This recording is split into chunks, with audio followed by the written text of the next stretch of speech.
American Legion Area 6 Juniors Tournament is brought to you by our sponsors. One such sponsor is Kirsten Construction of Gretna, Nebraska, a full-service underground utility contractor, providing quality service to residential, industrial, and commercial clients in eastern Nebraska and western Iowa. They provide free estimates.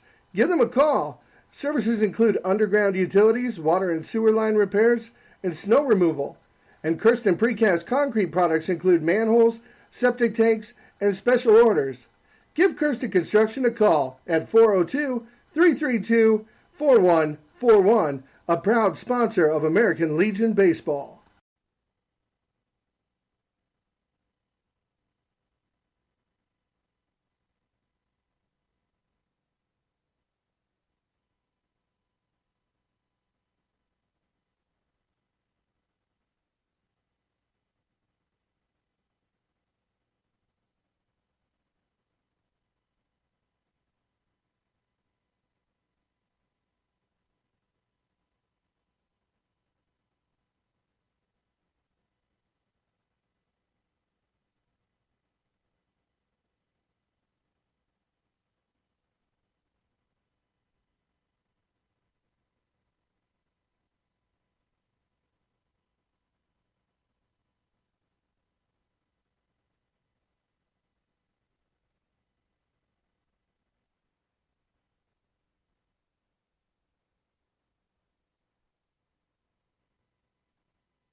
Hello?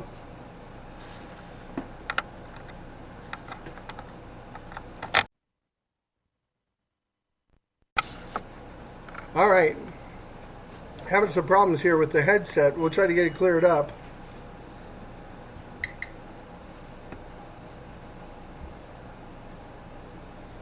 Folks, we'll be right back because we're having some technical difficulties. Thanks for listening at GretnaBaseball.com. We'll be back as quick as we can here.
folks. Sorry for the inconvenience there. We got it figured out here. Had a little problem with the PC.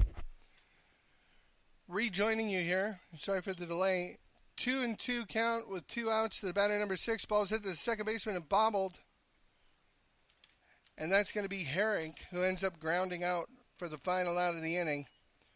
So sorry we had the problems with the audio there. We got it fixed. We should be in good shape for the rest of the game here. Going into the top of the second inning, your score is going to remain 0-0. For Fremont First State Bank in the bottom of the first inning. No runs, no hits, and no errors. I'm going to catch up in just a second with what happened as I was trying to fix the sound system. I'll be back to recap it in just a moment. Thanks for your patience. Thanks for listening on GretnaBaseball.com.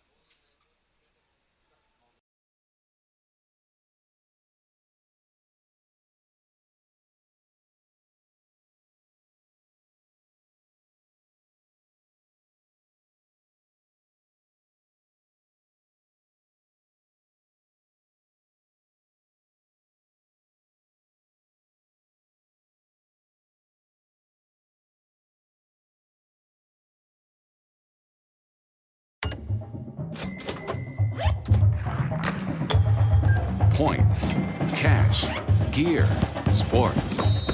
With a Dick's Scorecard, you earn points on all your purchases and get 3% back in rewards and access to exclusive deals and events. It's simple. Points lead to cash to buy gear so you can play more sports. Get your Dick's Scorecard and start earning reward certificates today. Every season starts at Dick's. All right, ladies and gentlemen, welcome back to Gretna. Just want to recap what happened in the bottom of the first inning. Just to recap the game so far, as we had some audio problems. In the top of the first, the pitcher for Fremont State Bank, Austin Nippelmeyer, went through the order 1-2-3, getting 3 groundouts in a row. 2 groundouts and a flyout to the shortstop in the bottom of the first for Fremont as they came up to bat against pitcher Schultz. They grounded out to short, grounded out to the pitcher, reached on a strikeout with a drop third ball on a wild pitch, and then the last batter, Nick Herring, grounded out to first. So that resets everything. No runs have crossed. We're in the second inning, and we begin action with the pitcher, Gavin Schultz, batting against the pitcher, Nippelmeyer. First pitch he sees is inside for ball 1. Second pitch low and in the dirt. 2-0, and I think we're finally caught up. We can call some live baseball now. So sorry about that, folks. Got it figured out, though. No, we should have it worked out for the rest of the tournament. Fastball thrown off the outside corner, misses. That's ball 3. So 3-0 count to Schultz. Swing and a miss on an off-speed pitch on the inside corner. 3-1. Looks like it. We're having a discussion up here. The off-speed pitch almost looks like he's throwing a knuckleball. This one's popped up to the infield right at the home plate area.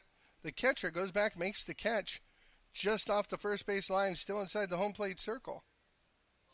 Number 27, third baseman, Jaden Driscoll. So Schultz flies out for out number 1, brings up to bat number 27, the third baseman, Jaden Driscoll.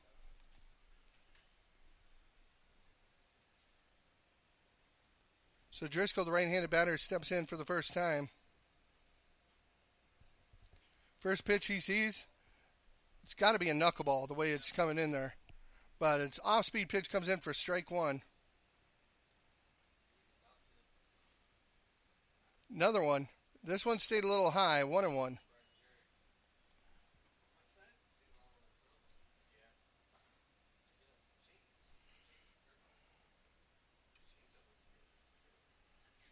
There's a ball hit into shallow center, left center field. The shortstop goes back and makes the catch for out number 2. Number 16, shortstop, Berkeley Drummond.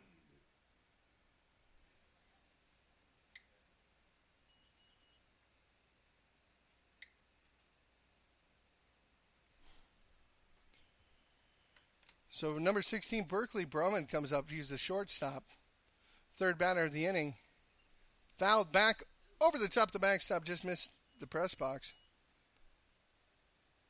Brummond's in the hole quickly to Nippelmeyer. Balls to the concession stand, 50-cent reward. 0-1 count to the shortstop, Brummond. Ground ball chopped to third base. Third baseman comes up in the grass, fields it cleanly, and fires across to first. So again, Nippelmeyer with just a very few pitches goes 1-2-3 as he draws 2 flyouts and a ground ball to third base. Your score after 1.5 complete innings of play is still Norfolk 0, Fremont 0. We'll be back with the bottom of the second inning in just a couple of moments. Baseball fans, this broadcast of the Nebraska American Legion Area 6 Juniors Tournament is brought to you by our sponsors. One such sponsor is Kirsten Construction of Gretna, Nebraska, a full-service underground utility contractor, providing quality service to residential, industrial, and commercial clients in eastern Nebraska and western Iowa. They provide free estimates. Give them a call. Services include underground utilities, water and sewer line repairs, and snow removal. And Kirsten Precast Concrete products include manholes, septic tanks, and special orders. Give Kirsten Construction a call at 402-332-4141, a proud sponsor of American Legion Baseball.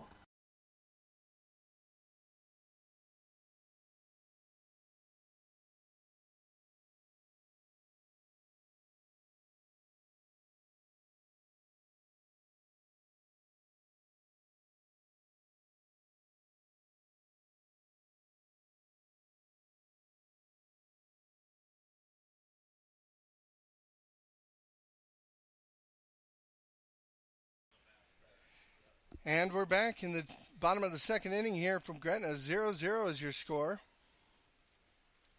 Norfolk out to pitch. So number 25, Schultz on the mound for a second inning of work, facing the shortstop, number 20, Mitchell Glaus. First pitch is a fastball right on the outside corner for strike one. So Glaus, bigger gentleman standing in on the left-hand side, facing Schultz. Here's the 0-1 pitch.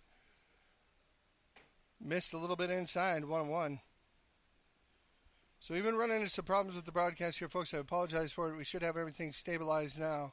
0-0 is your score here in the bottom of the second. 1-1 pitch is right over the inside corner for strike two.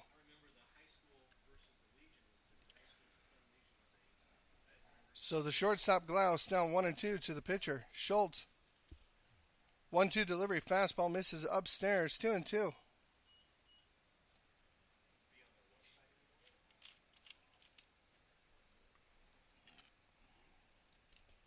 Here's the 2-2 delivery. Curveball, he started to go. They check with the umpire down at first, and he says no, he did not cross the plane. Count remains full, or goes to a full count. 3-2 on your batter, Mitchell Glaus. Glaus looks in toward Schultz. Here's the full count delivery. Fouled down the right field line and out of play on top of the net of the batting cage. That's 50 cents to some aspiring youngster who might want to run after that. By the way, Gretna Baseball would like to thank Speedy Mart and American National Bank of Gretna for sponsoring the foul balls. 3-2 pitch misses high and outside. So it's a free pass, and Glaus is on first. Number 34, first baseman, Brennan Callahan. So second base runner of the game so far for Fremont is aboard at first base as Glaus trots down on the walk. Now batting is the first baseman, number 34, Brennan Callahan. Callahan, the right-handed batter, steps in against the right-hander Schultz. Schultz comes set. Here's the delivery. Foul ball into the backstop, strike one. Took a good hack at it, but just missed underneath. Right back into the chain link.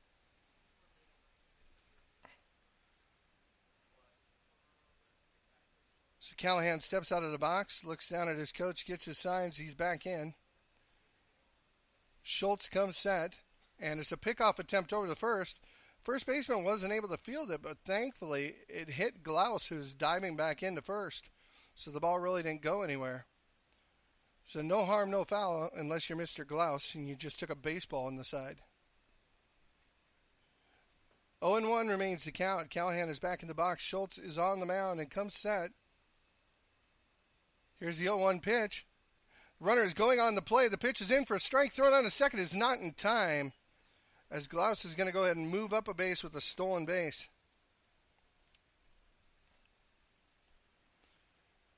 Again, the pitch was right down the tubes. So it must have been a steal on all the way. Callahan didn't offer at it at all, and he's down 0-2 with Glaus on second and nobody out. 0-0 score here in the bottom of the second. Here's the 0-2 pitch from Schultz.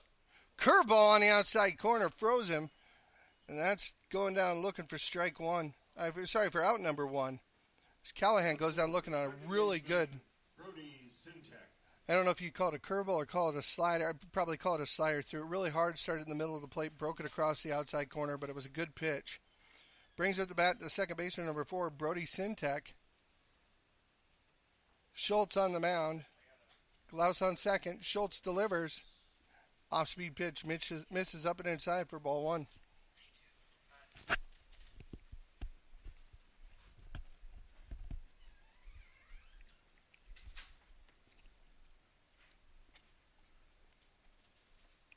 Here's the 1-0 delivery from Schultz.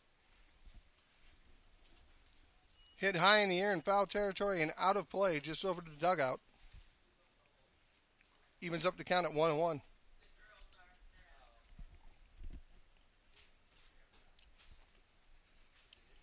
No score here in the bottom of the second inning. Fremont has a runner on second base. And Brody Sintek in to bat with a 1-1 count facing the pitcher Schultz. Schultz comes set. Here's the 1-1 delivery. The runner's off and running, and the ball is fouled out of play again on the right-hand side. So the hit and run was on, but it was fouled away.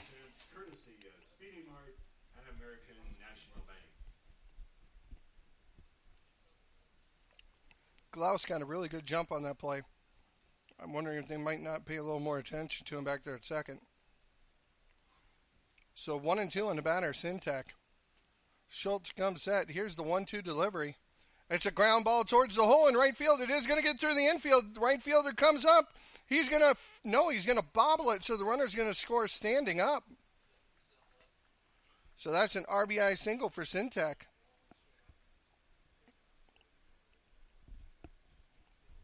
Number 16, designated hitter, Justin Pemberton. So Fremont, the first one to put a run on the board here in the bottom of the second inning, as the score is now Norfolk 0, Fremont 1. Brody Sintek with the RBI single is now standing on first, and it brings up the bat the designated hitter, number 16, Justin Pemberton. Schultz comes set and steps off the mound. Pemberton batting from the right side against the right-handed pitcher Schultz. Sintek will get his lead. Schultz looks over his shoulder, checks him. Here's the pitch. Swing and a miss. Looks like it wasn't a foul ball. I thought it might have been a foul ball, but no signal from the umpires. So that's just going to be called strike. 0-1 on Pemberton. On the play, the ball went right between the catcher's legs on the swing and the miss. So Sintek moved up to second on the play. 0-1. Runner on second. And the designated hitter, Pemberton, up with one down here in the bottom of the second inning. Here's the 0-1 delivery. 0-1 delivery hit him, but the umpire tells him he's going to stay put. So Pemberton is really close on the inside part of the plate, and as he turned to duck under the ball, it looked like a curveball that was working back towards the inside corner, and I think he might have been hanging over the plate. So there's going to be a little discussion between the coach and the umpire here. Yeah, he never moved. He was in the box. So to kind of reset it, Schultz threw an inside pitch. Looked like it was a curveball that started well inside towards the batter. About halfway to the plate, it started moving back towards the edge of the plate.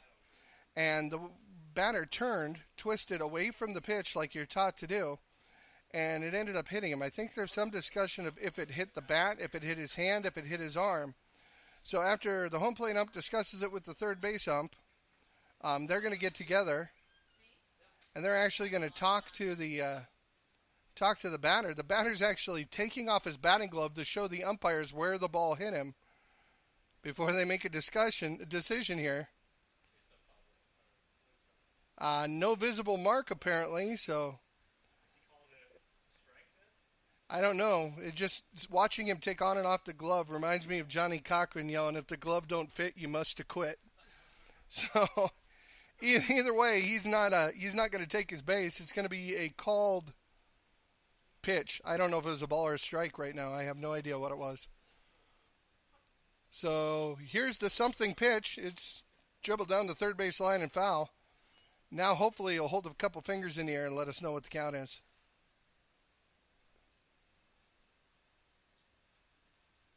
Nope, he held it in front of his chest, so I have...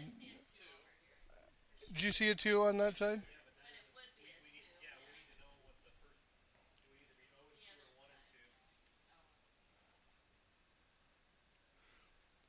Swing and a miss, and apparently that was strike 3 as he's heading back to his dugout, so...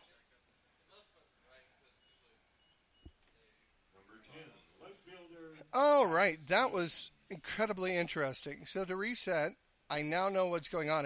There's 2 outs in the bottom of the second with a runner on second. Brings up to bat number 9, number 10, Zach Stevens, the left fielder. Stevens sees his first pitch from Schultz. Nope, Schultz will wheel and fake towards second to get Sintek back to the bag. No throw, just faked it, got him to run back. 2 down, bottom of the first inning, 0-1 score in favor of Fremont. Stevens steps in, sees his first pitch from Schultz, and he does a bunt attempt. It hit fair, but the spin on the ball rolled it right foul. The catcher jumped on it as soon as it went foul. So that's a strike on the foul ball. 0-1 to Stevens.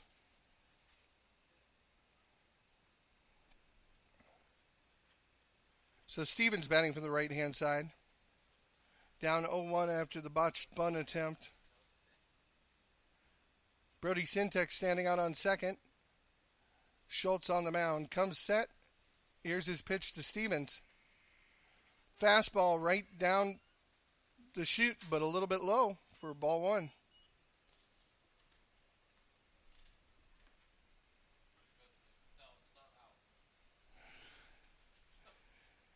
So 1-1 is your count. Stevens steps in. Schultz comes set. Showing bunt again, but pulls it back. But a great coaching move as it drew the third baseman in. The third baseman came charging hard.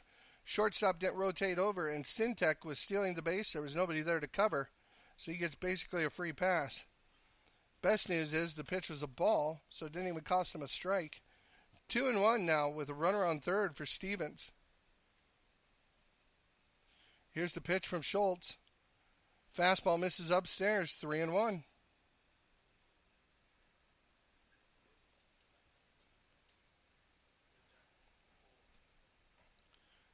I'd like to welcome you listening on GretnaBaseball.com. Thanks for joining us for the Area 6 Juniors District Tournament. There's the 3-1 pitch is down in the dirt. Catcher did a good job of blocking it. But that's ball 4 for Stevens. Number 3, center fielder, Eli Herring. So that puts runners on the corners for the center fielder, number 3, Eli Herring. Herring, his first at bat, grounded out to the shortstop. And we're going to have a meeting on the mound as Norfolk's coach is going to come out and have a discussion with his pitcher, number 25, Gavin Schultz.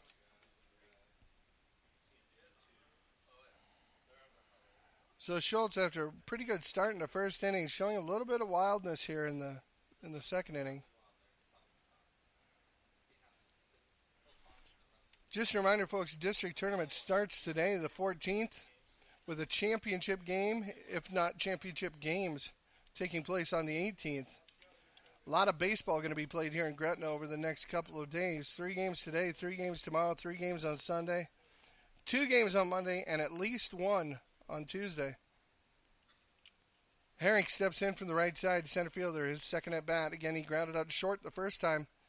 Pitch is a curveball that's out off the plate. Catcher jumps up, fires it back hard to the pitcher, but not through. And Stevens is going to move up from first to second. So that puts runners at second and third now for the center fielder, Herring. Schultz comes set. Here's the 1-0 delivery. Fastball out off the outside corner for ball 2.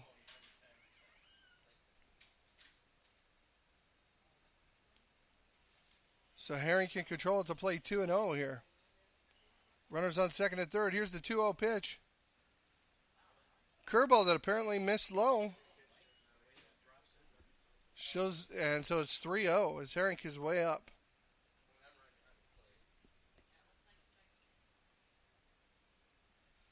Here's the 3-0 delivery. Inside and high, ball 4. So Herring walks on 4 straight pitches.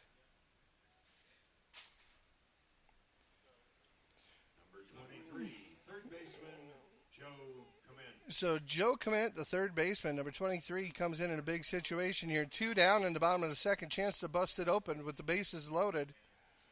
Clement, his first at bat, grounded back to the pitcher. So looking to do something with this one with bases loaded. Here's the 0-0 delivery from Schultz. Right down the tubes. That one had everything but a bow on it. It was right down the middle of the plate. So 0-1 count to Clement. Schultz delivers. Curveball, swing and a miss, strike 2. And I tell you what, if Schultz can get out of this inning only giving up 1 run, he's in pretty good shape. Bases loaded. Third baseman Joe Clement at the plate. Here's the 0-2 delivery from Schultz. Weakly swung. I just poked at it to put it in play. Grounded back to the pitcher who runs it over to first and flips it there underhanded for out number 3. So Fremont is the first one to get on the board here in the area tournament as they score 1 run in the bottom of the second inning. Going to the top of 3, your score is Norfolk 0, Fremont 1. We'll be back after these messages from our sponsors. Thanks for listening on GretnaBaseball.com. Baseball fans, this broadcast of the Nebraska American Legion Area 6 Juniors Tournament is brought to you by our sponsors. One such sponsor is Kirsten Construction of Gretna, Nebraska, a full-service underground utility contractor, providing quality service to residential, industrial, and commercial clients in eastern Nebraska and western Iowa. They provide free estimates. Give them a call. Services include underground utilities, water and sewer line repairs, and snow removal. And Kirsten Precast Concrete products include manholes, septic tanks, and special orders.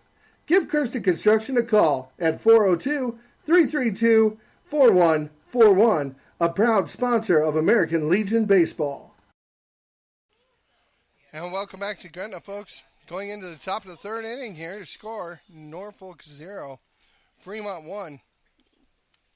As a pitcher for Fremont, Austin Nippelmeyer is just rolling along here.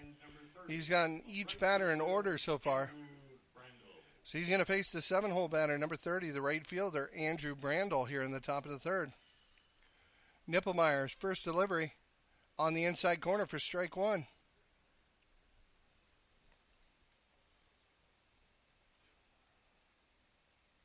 Here's the 0-1 delivery from Nippelmeyer. Knuckleball. Stayed just out off the outside corner, 1-1. Here's the 1-1 delivery. Chopped foul on the inside pitch, low and inside, chopped it foul down the third base line. Count goes to 1-2.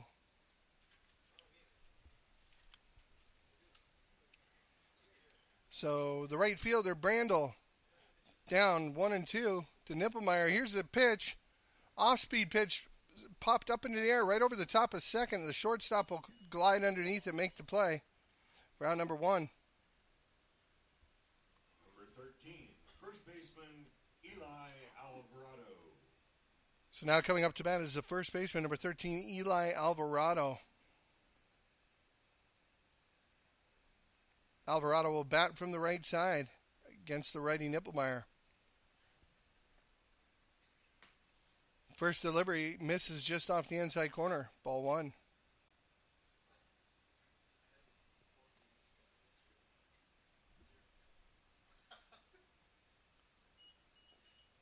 Second pitch misses just off the plate, 2-0. So Alvarado, here comes the 2-0 pitch. Knuckleball that I guess missed a little bit high. 3-0 to Alvarado. So Alvarado's in charge up here at the plate. 3-0 pitch. Another off-speed pitch right on the inside corner for strike one. 3-1's your count. Norfolk trailing 0-1 here in the top of the third. Here's the 3-1 pitch. Ground ball to the gap between shortstop and third baseman. Shortstop bobbles it. He throws across the diamond. Just a step late.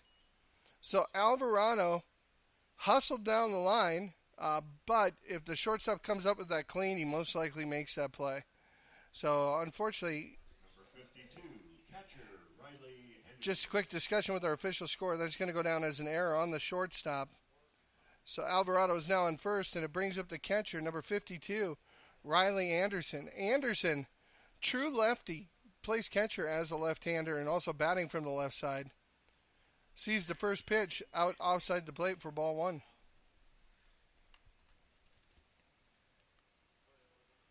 So this is the first trouble that Nibblemeyer's been in so far this game, as he had retired 7 consecutive batters prior to that last play.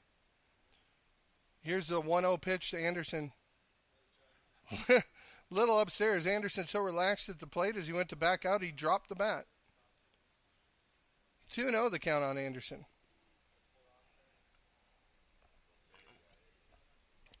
Alvarado gets his lead. Here's a pickoff move, but he's back way in time. Alvarado only probably a 5-6 foot lead off the base, so not much. A lot of times pitchers will throw over to first, though, just to calm themselves down. He stretched it out a little bit more. Now maybe about an 8-foot lead off of the base. Here's the pitch. Low and outside. 3-0 on Anderson.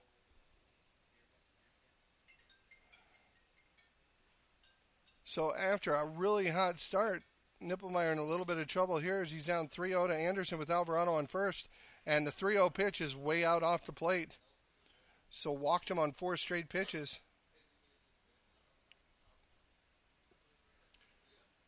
Alvarado moves up to second. Anderson on first with the walk. And that's going to draw discussion from the pitching coach, as the coach from Fremont is going to come out and have a visit with Mr. Nipplemeyer on the mound. So he's going to bring up to bat the center fielder, number 21, Colby Mersney. Now, Mersney in the first inning grounded out on a chopper to the third baseman. It was kind of a high chopper. The third baseman was playing on the edge of the grass. It came just inside to throw it across the diamond. So not having any problems getting around on Nipplemeyer. It's kind of hard to describe with not a lot of time in between pitches, but Nipplemeyer isn't really a power pitcher. Not throwing a lot of fastballs. He's throwing a lot of off-speed. He's definitely throwing a curveball, and his other off-speed pitch really looks like a knuckleball the way that it's moving. So it's got to be, or else it's just the slowest changeup I've seen this year. Either way, it's fooling the batters, and it's moving a little bit. So, all right, looks like the powwow on the mound is done. So with one down, runners on first and second, up comes Mersney, who, as I said, grounded out to third his first at bat in the first inning. Here's the 0-0 delivery from Nipplemeyer. It's a pitch way out off the outside corner for ball one. So Mr. Nipplemeyer is struggling a little bit on the mound right now, kind of finding the control, finding the zone. Mersney steps back in, batting from the right side against the right-hander Nipplemeyer. Here's the 1-0 delivery. Knuckleball right down the middle, grounded to the shortstop. Shortstop over to second. They get the out at second. To throw to first is not going to be in time. It was actually a little bit of a collision down there between the runner and the first baseman. All right, so to reset things, Alvarado advanced to third on the play. Anderson was put out at second on the 4, 6-4 for the second out of the inning. Mersney reached on the fielder's choice. So there's 2 down, runners on the corners, first and third, and it brings up to bat number 12, the left fielder, Hunter Klaus. Klaus bats from the left side. Last time he popped one straight up in the air just to the edge of the infield behind the shortstop, and the shortstop made the catch. First pitch is a knuckleball right on the outside corner, strike one. Again, it's the top of the third inning here from Gretna. Norfolk trailing 0-1, but they've got a runner in scoring position at third and another one on at first with 2 down here in the top of 3. Looking to tie things up.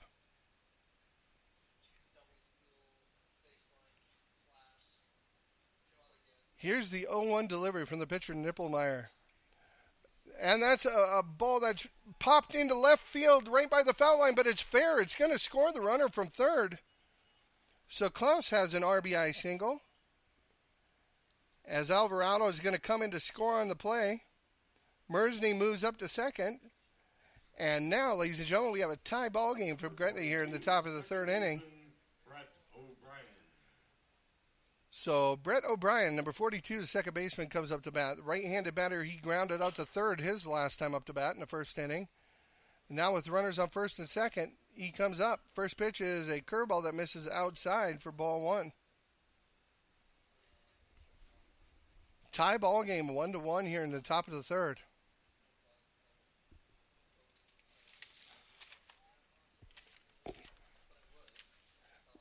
Runner fakes to steal from second to third. The ball is popped up on the foul line towards the third baseman. He comes in and makes the catch. So it's kind of a weak pop-up just in foul territory, probably about 10 feet inside, outside the foul line. The third baseman came in and made the play, and that's the end of the inning. But not before Norfolk ties it up at 1 apiece.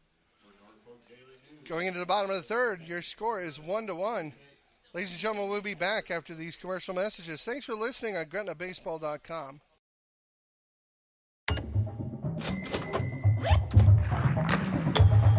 Points, cash, gear, sports. With a Dick's Scorecard, you earn points on all your purchases and get 3% back in rewards and access to exclusive deals and events. It's simple. Points lead to cash to buy gear so you can play more sports. Get your Dick's Scorecard and start earning reward certificates today. Every season starts at Dick's.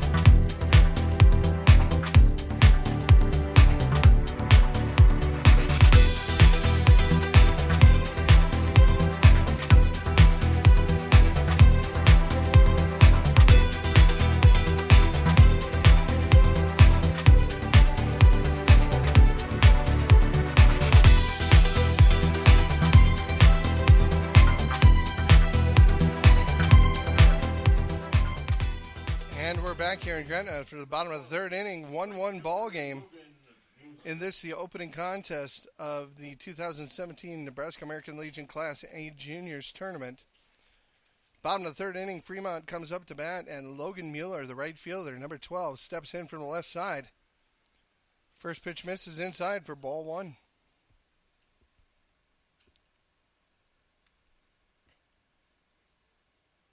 So Mueller, his first at bat in the first inning, struck out, but it was a wild pitch, so he got on base and actually advanced all the way around to second. Here's the 1-0 pitch, another pitch inside, 2-0. So just misses off the inside corner if it's missing. Swing and a miss on the 2-0 delivery. It's 2-1 now, as Mueller took a big cut but came up empty. Here's the 2-1 delivery from Schultz. Just missing off the inside corner again. 3-1. 3-1 pitch. Fastball right down the tubes. Full count on Mueller.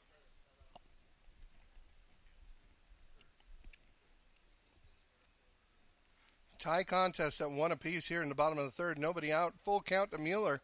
Here's the pitch. Grounded hard but foul down the first base line. So the count will remain full. First game of the Area 6 tournament. 5 Point Banks out of Grand Island is the number 1 seed, so they got a bye today. They get to sit at home in the air conditioning. There's a ball hit deep into right field. High fly ball. The right fielder circles underneath it, and he will make the catch, but he gave it a pretty good ride. 320 feet down the lines here in Gretna, 400 to straightaway center.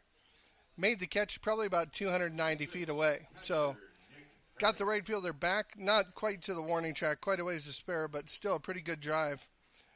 Either way, it's just a long out, and Mr. Schultz has his first out of the inning. Brings up to bat the catcher, number 6, Nick Herink. So Herink, batting from the right side, steps in against Schultz.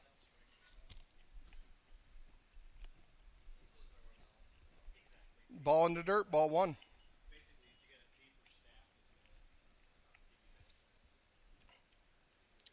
So fastball is just out off the plate, but in the dirt. Beating up the catcher today, that's for sure. Here's the 1-0 pitch from Schultz. Ground ball, Schultz gloves it. He'll make the toss over to first, so it was a hopper that looked like it was heading up the middle. Looked like it might have been tough for the shortstop to get over, but Mr. Schultz just reached out and snagged it with his glove. Made the throw over to first, mark it 1-3. 2 up, 2 down. Brings up to bat number 20, Mitchell Glaus, the shortstop. Last inning, Mr. Glaus led off for Fremont, and he led off by drawing a base on balls, drawing a walk.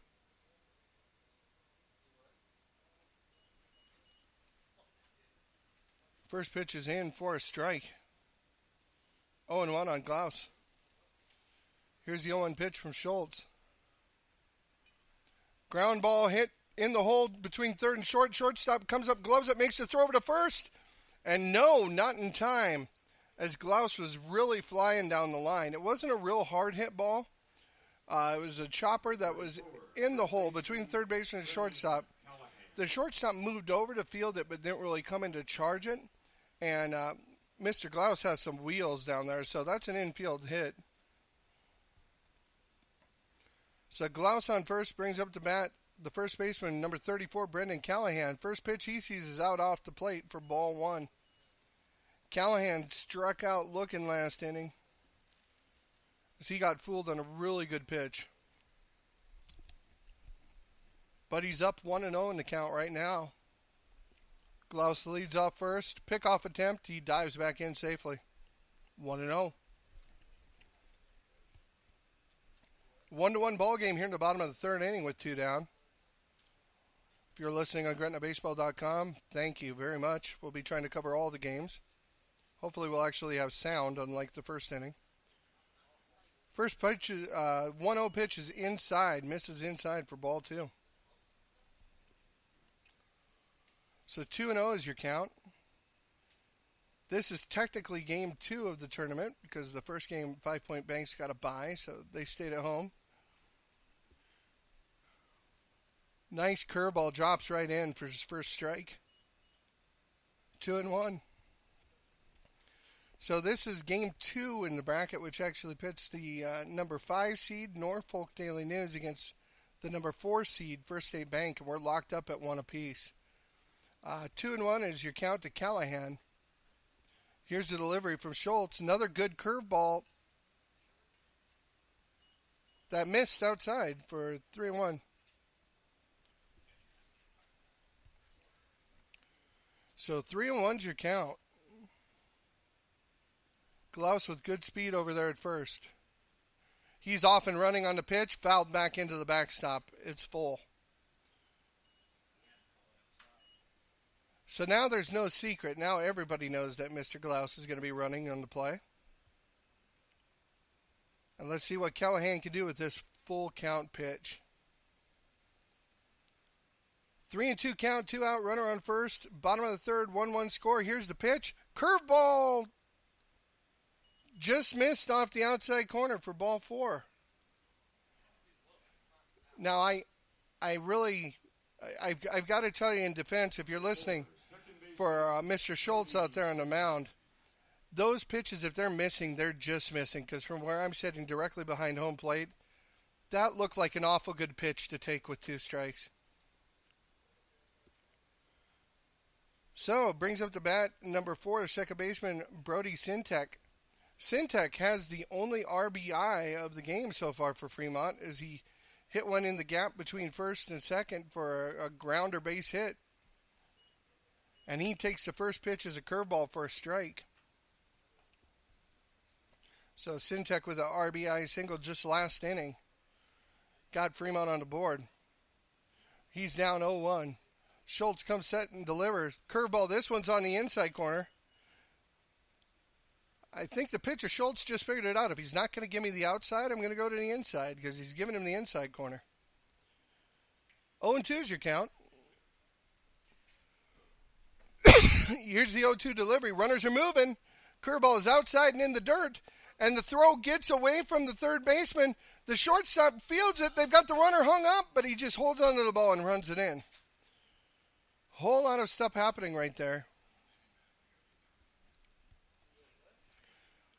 So the pitch was a curveball that missed outside and low for the first ball. So the count is 1-2. They tried throwing down to third, and the throw pulled the third baseman inside the line. Somehow he was able to knock it down enough the shortstop was able to get it and keep the runners from advancing. Check swing foul ball over the third base backstop. There's a 50-cent reward on all foul balls. Count remains 1-2. An American National Bank. So on that last play, the curveball that was in the dirt for ball one, the runners did move up from first and second to second and third, but the runner was hung up on the throw to third. Curveball right down the chute, and ball two, apparently. I'm not even going to try to guess them anymore because to me that looked like a perfect pitch. And no reaction at all from the umpire. 3-2. So if you're listening on the air, I'm sorry about that confusion there. I do apologize. Count is full with runners on second and third to the batter, Syntax. Here's the pitch, and that one's way upstairs for ball four.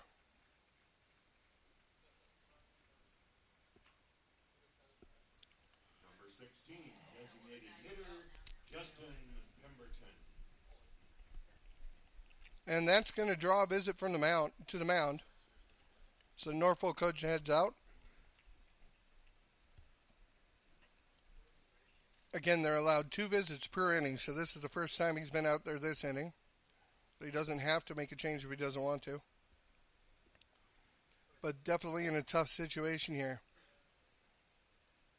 Bottom of the third inning, score is tied at 1 apiece. Bases are loaded.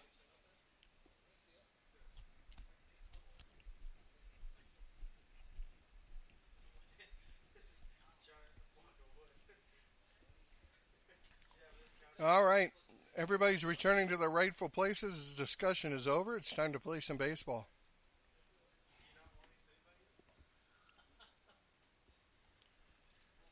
So in steps Pemberton, the designated hitter. Pemberton struck out swinging last time. And he takes the first pitch outside off the plate for ball one. Bases loaded for Pemberton here in the bottom of the third inning. Chance to knock a couple runs up on the board for Fremont. Here's the 1-0 delivery from Schultz. Fastball on the outside corner. That one's called a strike. 1-1.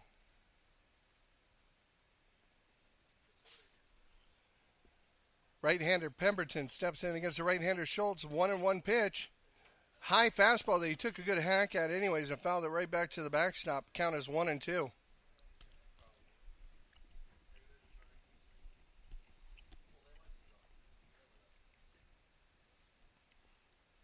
1-2 count on Pemberton. Bases loaded, 2 down here in the bottom of the third inning. Here's the 1-2 delivery. Curveball. Reached out and stroked it into left center field. That's going to score at least one. Second runner coming around third. Here's the throw to the plate. It's going to be cut off by the shortstop.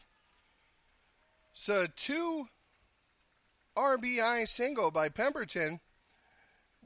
Runners will remain on first and second as Pemberton's on first. Syntax moved up to second. Both Glaus and Callahan came in to score. Number 10, left fielder, Zach Stevens. And Fremont takes the lead 3-1 here in the bottom of the third inning. So runners on first and second brings up the left fielder, number 10, Zach Stevens. Stevens batting from the right side. Runners take their lead. Schultz comes set on the mound. Here's the pickoff attempt back to second. No throw. Just step back towards second to look him back. And Stevens steps in again, awaiting the first pitch of this at-bat. Here's the pitch from Schultz. Fastball that missed low. Ball one.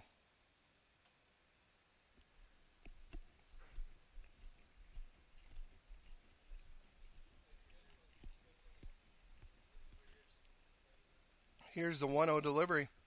Fouled back into the backstop. 1-1's your count on Stevens.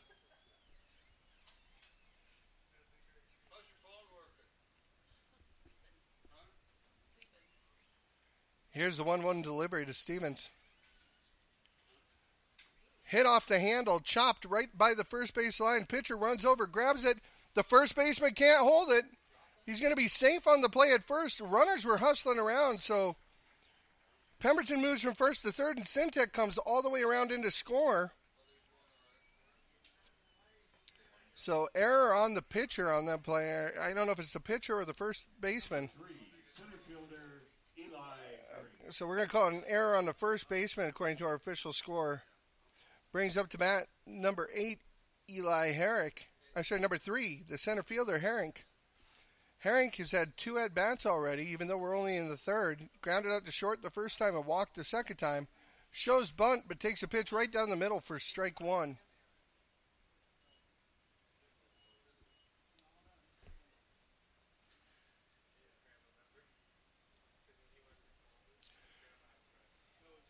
So 0-1 the count, and Stevens moved up on that last pitch, so the runners are now at second and third. That pitch is out off the outside corner. 1-1 is the count on Herrick.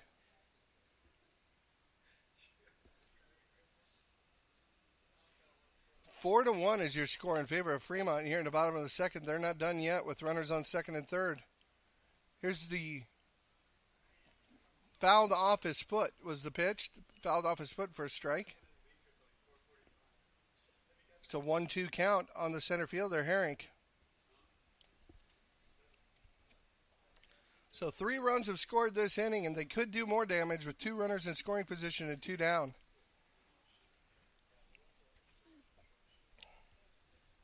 Here's the 1-2 pitch, right on the outside corner for strike 3. He hasn't called that pitch all game, but he gave it to him there. And I'm sure that the pitcher, Schultz, will definitely take it. So only 3 come across, but it's a big 3. As going into the 4th inning, your score is Norfolk 1, Fremont 4. Folks, we're going to take a little break and get things back together here. Thanks for listening on GretnaBaseball.com.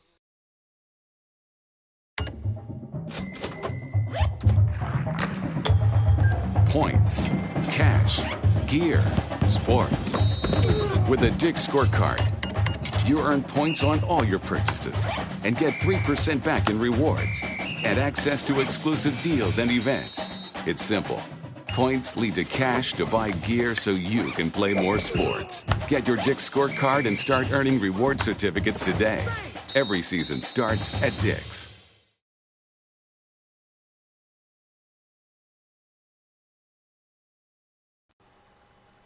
Baseball fans, this broadcast of the Nebraska American Legion Area 6 Juniors Tournament is brought to you by our sponsors. One such sponsor is Kirsten Construction of Gretna, Nebraska, a full-service underground utility contractor, providing quality service to residential, industrial, and commercial clients in eastern Nebraska and western Iowa. They provide free estimates. Give them a call. Services include underground utilities, water and sewer line repairs, and snow removal. And Kirsten Precast Concrete products include manholes, septic tanks, and special orders.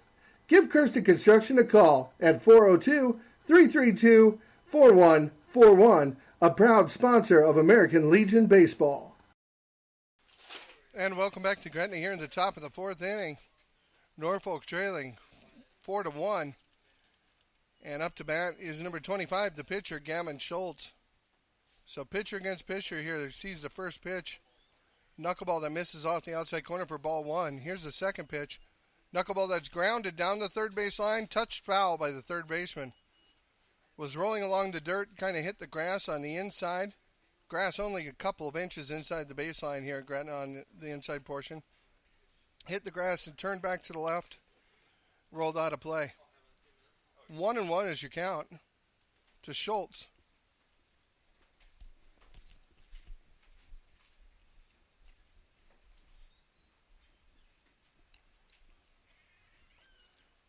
One pitch hits him.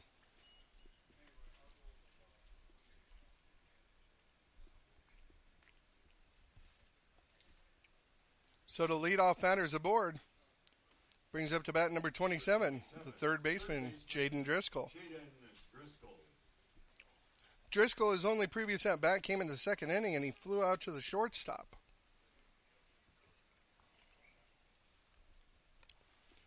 But he comes up to bat with a runner on base and no outs here in the top of the fourth. Knuckleball misses off the inside corner for ball one.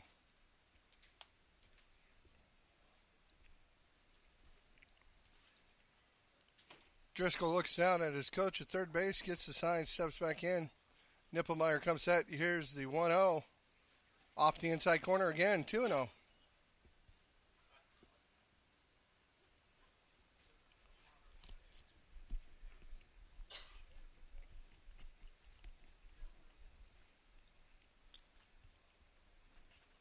Here's the 2-0 delivery to Driscoll.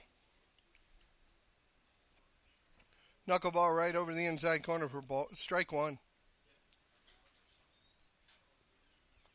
So 2-1 the count on the third baseman Driscoll. Schultz, the pitcher, standing at first. Nippelmeyer comes set on the mound. Here's the delivery. Another knuckleball, and it's fouled away off the batter. 2-2.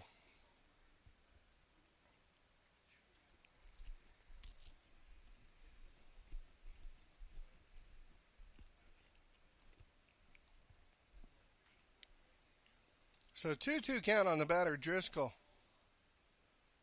Schultz leads off first. Here's the 2-2 pitch.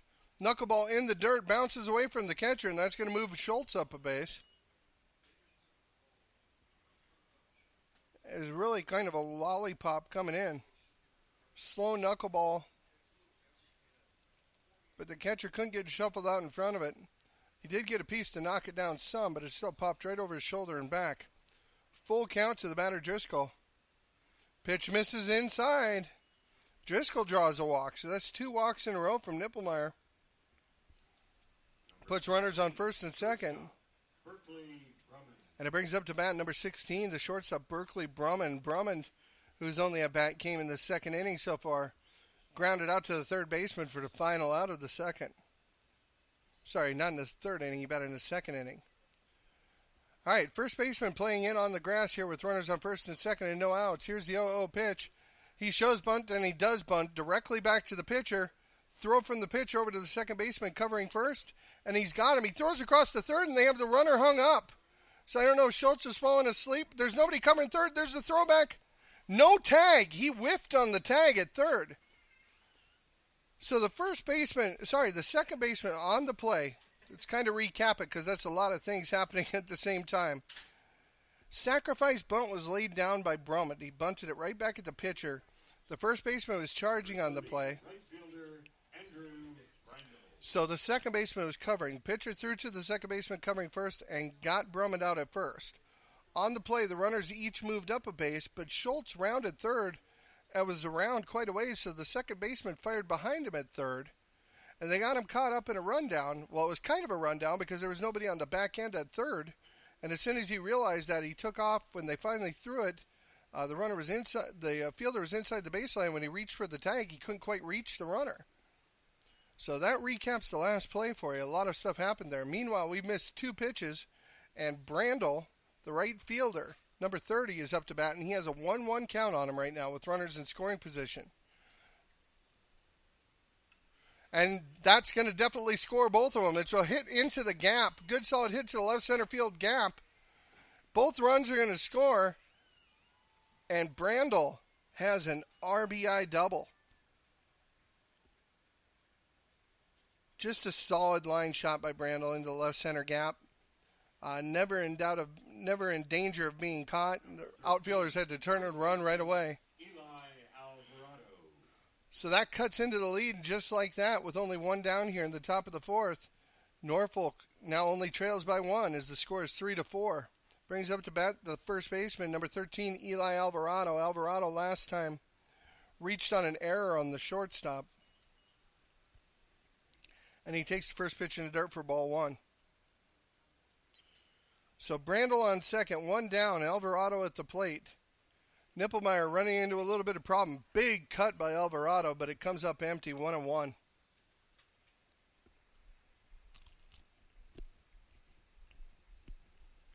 Alvarado steps out, gets his signs from his coach. Steps back in, and here we go. Here's a 1-1 delivery. Off-speed pitch stays high, 2-1.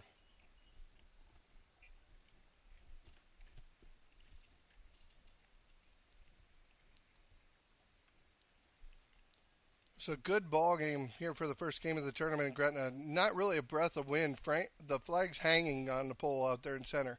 Ground ball to third. Looks the runner back to second. Fires over to first, but it's in the dirt. And Alvarado's going to reach and advance to second as the ball gets by the first baseman. You know what they say? They say you put the ball into play and good things happen. That's what happened there. As the third baseman came up and made a good play to start it out as the ball was hit right down the third base line. He looked back the runner at second, so he held Brandel over there. Just the throw was off the mark. It came up short, and it was a hop that just wasn't able to be handled by the first baseman. So Brandel's going to advance on that overthrow over to third, and Alvarado, who reaches on the second time Alvarado's reached on an error today. He's 0 for 2, but he's been on base twice. And he's going to advance all the way over to second on the overthrow at first. So now, really, a time where there could be a lot of damage done by Norfolk. They already got themselves back into the game with the 2 RBI double that was hit earlier. But now 2 runners in scoring position and only 1 down. And it brings up to bat the catcher, Riley Anderson. Anderson, who last time walked, Catcher Riley Anderson. comes up with runners in scoring position. Top of the 4th inning, Norfolk up to bat, only 1 down. The score is 3 for Norfolk, 4 for Fremont. Again, we have a good game brewing here for Game 1 of the Area 6 tournament. After a mound visit, Nippelmeyer's going to stay in. He comes set. Here's the delivery. Low pitch that's golfed towards shallow center field. Second baseman goes back and makes the play, and nobody will be able to advance. So Anderson flies out to the second baseman for out number 2. Number 21, center fielder Colby Mersney. So this brings up to bat the center fielder, number 21, Colby Mersney. Mersney today is 0 for 2 as he grounded out to the third baseman in the first inning and grounded into a fielder's choice to the shortstop in the third. Has an opportunity to knock in at least the tying run here if he can get a ball through the infield. Here's the first pitch. Knuckleball, swing and a miss, strike 1.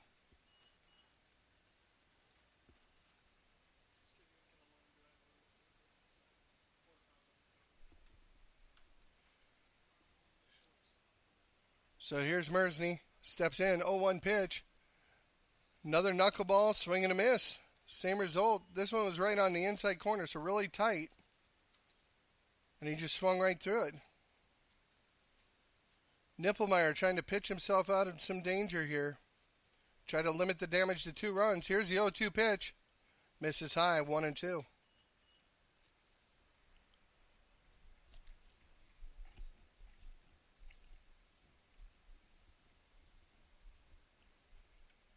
Here's the 1-2 delivery. Big loop and curveball. He swung it and missed. Strike 3.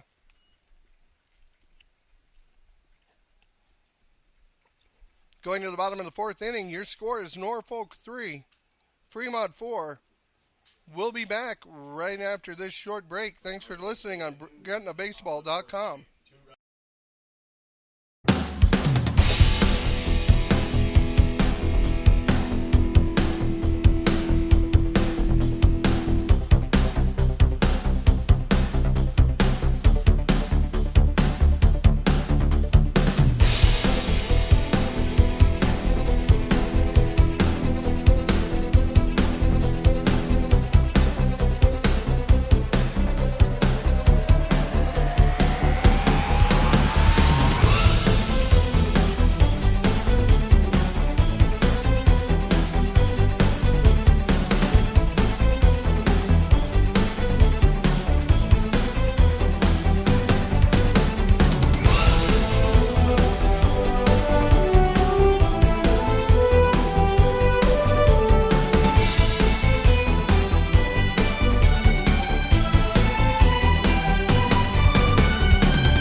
here from Gretna at the Area 6 Juniors Tournament.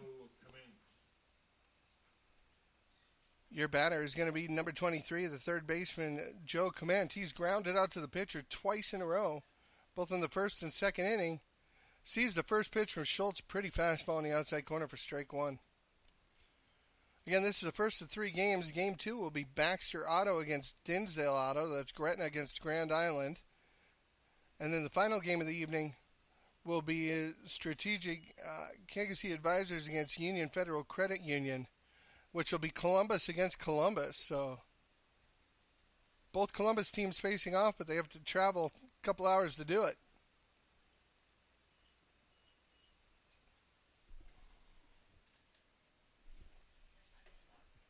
So 1-2 is your count.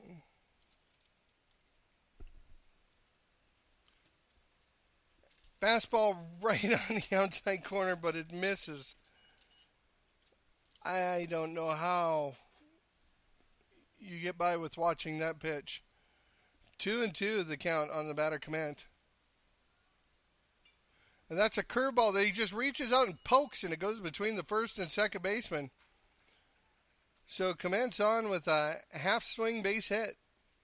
It was a curveball working away from him, and he literally just stuck the bat out and poked at it and barreled it up, put it right between the first and second baseman into right field. So it brings up to bat number 12, the right fielder, Logan Mueller.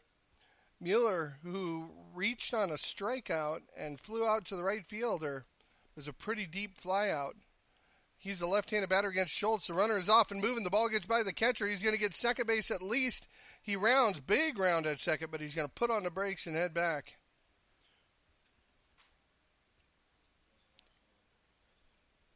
So Clement reaches on the wild pitch. I'm sorry, Clement advances the second on the wild pitch, as the catcher didn't have a chance at that one. Mueller's up 1-0. And there's a balk on the pitcher as he started going out of the full windup and then stopped himself. So again, that doesn't count as a pitch. It's no pitch attempt, but the runner Clement, who just reached on that wild pitch over to second, is now at third base with nobody out, and Mueller with a 1-0 count standing at the plate. Mueller's last at bat hit a ball deep to right field. He can do that again. It's going to be worth a run.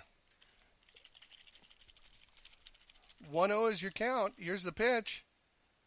Fastball that missed. 2-0. Folks, I normally try to do my best to tell you where it misses, but honestly, like on pitches like that one, I don't know where it missed. There's a swing and a foul ball back over the backstop. 2-1 is now your count.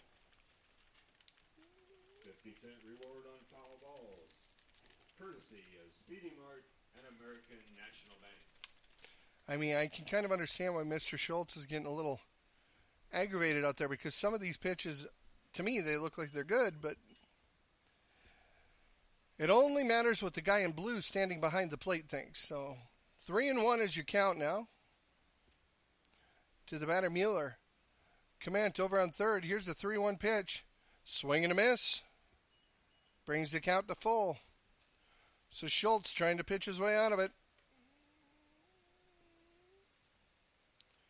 Bottom of the fourth inning, nobody out. Runner on third. Fremont ahead 4-3. Here's the full count pitch. Curveball right on the inside corner. Got him looking for strike three. Good pitch there. Very good pitch by Schultz. Catcher Nick Herring. Brings up to bat the catcher, number 6, Nick Herring. Herring 0 for 2 on the day as he grounded out to second and grounded out to the pitcher. Here's the 0-0 pitch. Curveball that just didn't get back to the plate. Catcher caught it behind the inside corner, but it wasn't there when it crossed the plate. Ball 1.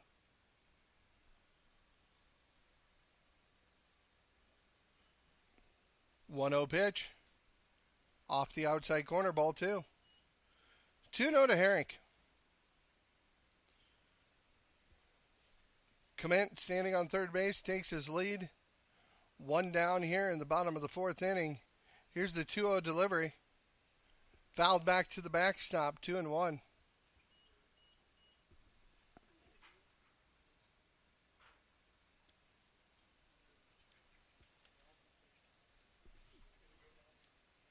So 2-1 count on the shortstop. I'm sorry, on the catcher, Herink. Curveball looked like it was high and out, called for strike two. 2-2.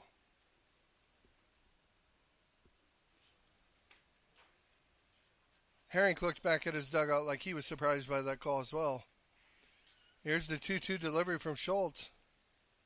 Fastball, that one is definitely low. Full count.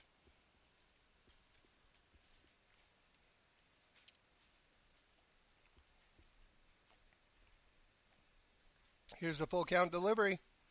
Grounder tipped off the pitcher's glove. Second baseman runs and scoops. He's not going to have a play as he can't come up with a clean handle on it. So Clement's going to come in to score from third on the dribbler up the middle. It was hit towards the second baseman. The pitcher deflected it. We're going to have a courtesy runner for the catcher. So John Clement's going to come in.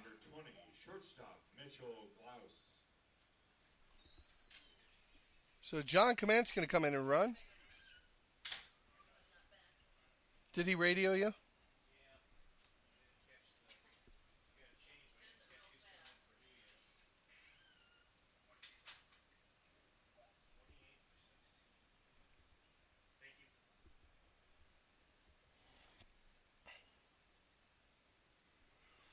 All right, so looks like we're going to have some changes on the field as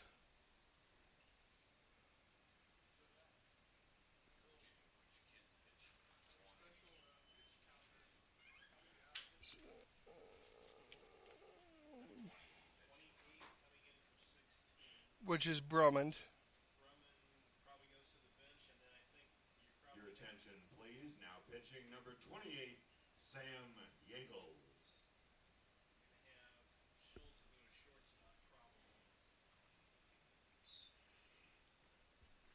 All right, folks, we have some changes taking place here, so we're going to get that all sorted out. I'll give you a little music while they're switching pitchers and warming them up, and then we'll get you caught back up on what's going on. Thanks for listening on GretnaBaseball.com.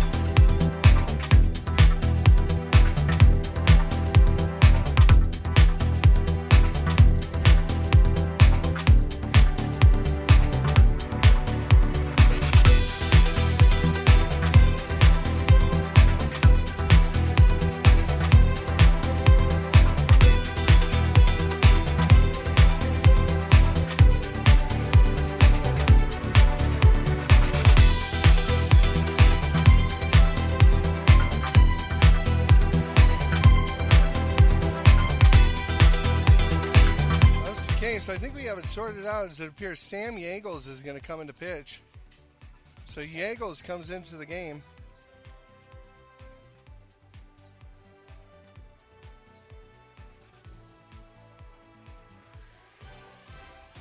Yeah, I'm not sure. I didn't catch it either. So Yeagles is now pitching as he's pitching to Glaus. Pitch misses away. 2-0's your count.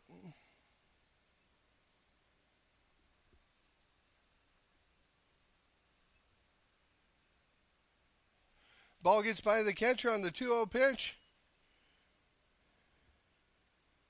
And Clement, the courtesy runner, is going to advance to second on the play. So 3-0's the count on your batter, the shortstop, Mitchell Glaus.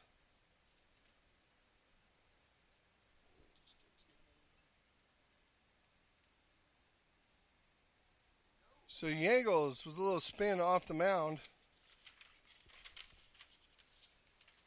Looks back to second. He's going to look the runner back. Here's the 3-0 pitch from Yeagles right down the tube. for strike one. 3-1 count on the batter, Glaus. Sorry, a lot of changes taking place here, trying to keep up. 3-1 pitch here from Yeagles. Big swing and a miss, as Glaus took a huge cut but came up empty. Count goes full.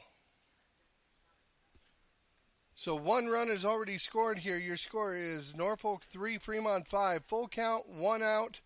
Runner on second. Runner takes off on the play. The pitch is a ball, tie. And what a great throw by the catcher. He literally slid headfirst right into the tag that was waiting on the ground. So Command in as a courtesy runner.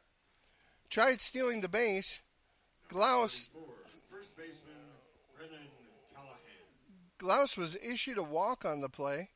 So Glaus was heading down to first. The catcher stood up and snapped it down to third. And literally the glove was waiting on the ground for the runner as he came into third base. He slid right into it. You can't throw it much better than that.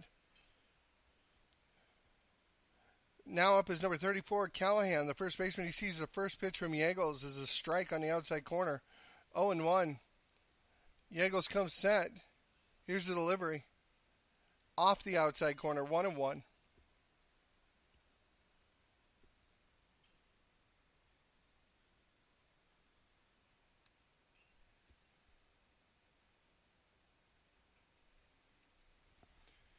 Fly ball towards third base. Third baseman goes underneath it and makes the catch to end the inning. But not before Fremont scores 1 big run. Your score going into the top of the 5th inning, Norfolk 3, Fremont 5. We'll be back on GretnaBaseball.com right after this.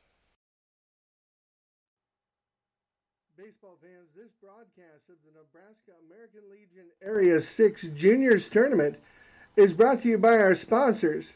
One such sponsor is Kirsten Construction of Gretna, Nebraska, a full-service underground utility contractor, providing quality service to residential, industrial, and commercial clients in eastern Nebraska and western Iowa.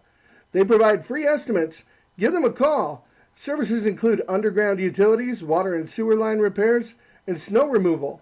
And Kirsten Precast Concrete products include manholes, septic tanks, and special orders. Give Kirsten Construction a call at 402-332-4141, a proud sponsor of American Legion Baseball.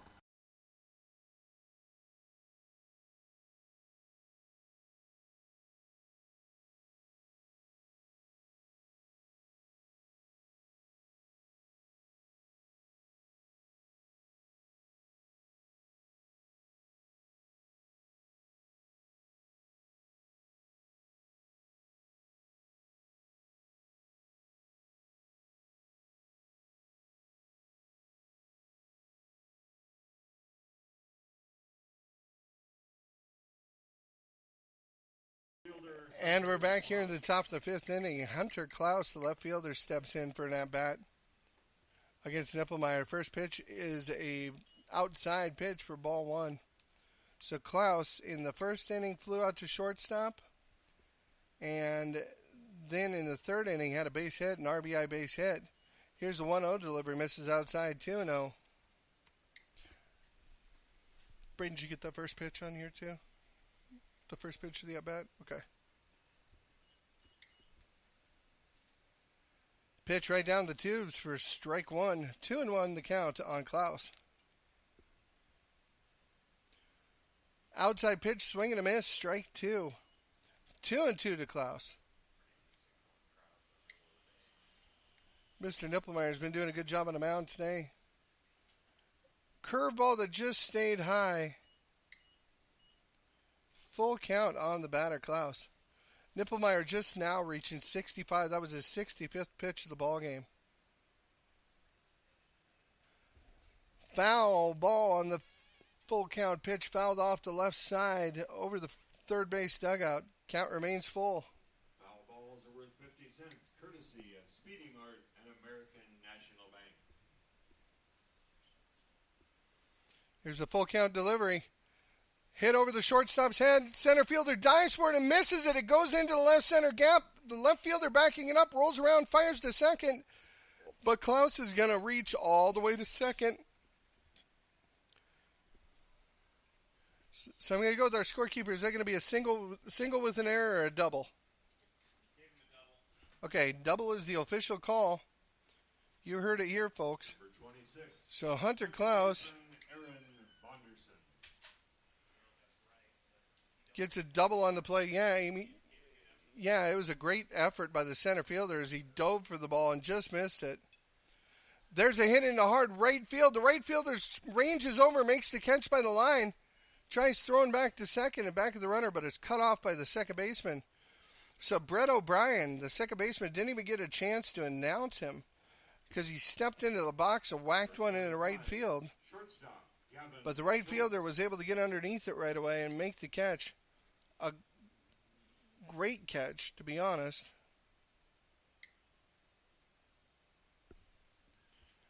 So the pitcher, Gavin Schultz, steps in, and he drills a line drive foul outside the third base line. Curveball, and he just turned on it. Hit it hard, but hit it foul. Here's the 0-1 pitch from Nippelmeyer. Klaus leads off second, and Schultz takes the pitch right on the inside corner for strike two. Top of the fifth inning. Norfolk trailing 3-5 here. One down, runner on second, 0-2 count on the pitcher Schultz. And that one's way inside, and it's going to get away from the catcher as he wasn't able to block it up. Klaus is going to advance around to third. So now runner on third with a 1-2 count. The last couple of innings, these teams have just been trading runs back and forth, back and forth. See if Norfolk can't cut into this 2-run lead by getting Klaus across the plate here. 1-2 pitch to Schultz, and he fouls it back to the backstop, stays alive.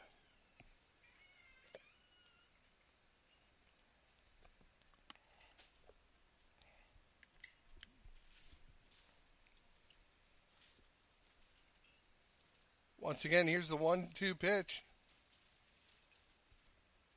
Curveball in the dirt, but blocked nicely by the catcher.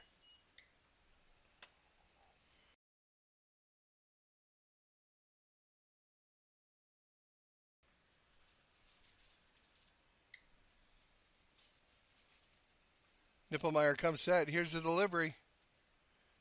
Inside. 3-2.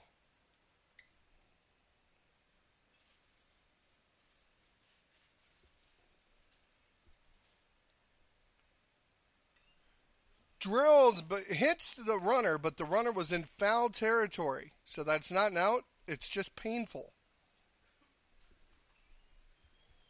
So it's a dead ball as the runner was in foul territory. That's why you...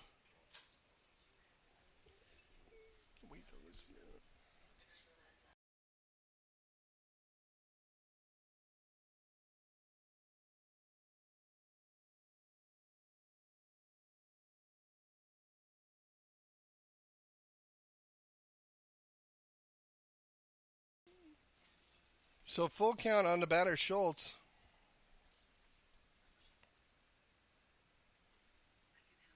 Klaus on third. Pickoff attempt to third. He did the big leg kick and a straight step at third. He was able to dive in time. So Klaus got back safely. Full count. Now timeout is called at the plate by Schultz.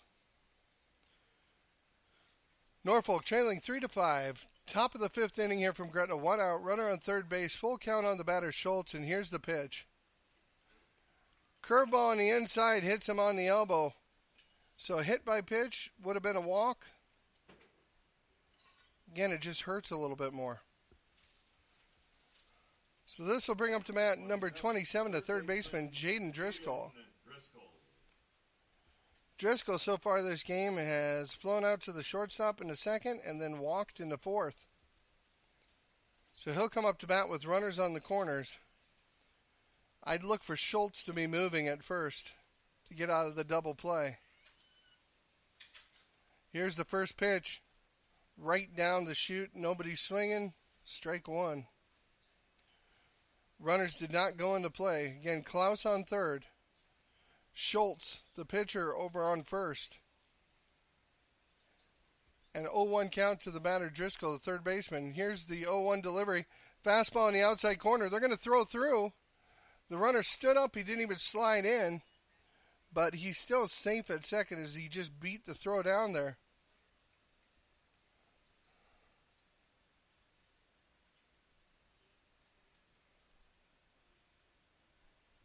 So 1-1 count.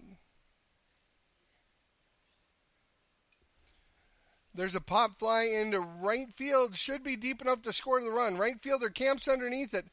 Good gun. Fires home, but it short hops the catcher and gets by him. So Klaus scores. Driscoll with the sacrifice fly. Now, I'll be honest. When I saw that ball hit, I thought it's only mid-outfield, but that should be far enough to score the run. But the right fielder, holy cow, kid has a good arm. And he fired it in. If the throw would have been on the money, he would have had him by 10 feet. But it short hopped the catcher, and the catcher couldn't quite get it on the hop. So Klaus comes in to score and trims that Fremont lead down to 1. Brings up to bat number 28, Sam Yeagles. Yeagles hits one into right field. Right fielder's running back, and he gets underneath it. So Norfolk cuts into the lead, only trailing by 1, going to the bottom of the 5th. You're scoring Norfolk 4, Fremont 5. We've got a good one here in Gretna, folks. Thanks for listening on GretnaBaseball.com. Baseball fans, this broadcast of the Nebraska American Legion Area 6 Juniors Tournament is brought to you by our sponsors. One such sponsor is Kirsten Construction of Gretna, Nebraska, a full-service underground utility contractor, providing quality service to residential, industrial, and commercial clients in eastern Nebraska and western Iowa. They provide free estimates. Give them a call. Services include underground utilities, water and sewer line repairs, and snow removal. And Kirsten Precast Concrete products include manholes, septic tanks, and special orders. Give Kirsten Construction a call at 402-332-4141, a proud sponsor of American Legion Baseball. Points, cash, gear, sports. With a Dick's Scorecard, you earn points on all your purchases and get 3% back in rewards and access to exclusive deals and events. It's simple. Points lead to cash to buy gear so you can play more sports. Get your Dick's Scorecard and start earning reward certificates today. Every season starts at Dick's.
And we're back for the bottom of the 5th inning. Leading off for Fremont St. Bank.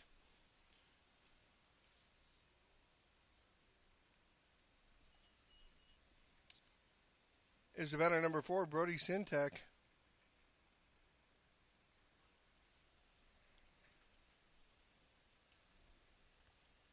Sintek pops one up right at home plate. The catcher is able to field it in foul territory, right on the foul line.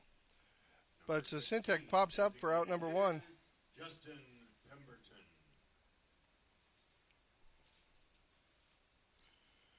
Brings up the designated hitter, number 16, Pemberton. Pemberton, 1 for 2 on the day with a strikeout and a single, two RBI single, back in the third. And he hits one off the fist that's going to foul in fair territory. Touched fair by the pitcher, and somehow he throws around the runner, and the first baseman Alvarado is able to find the ball and squeeze it. So 1-3. Number 10, left fielder, Zach Stevens. Brings up to bat the left fielder, number 10, Zach Stevens.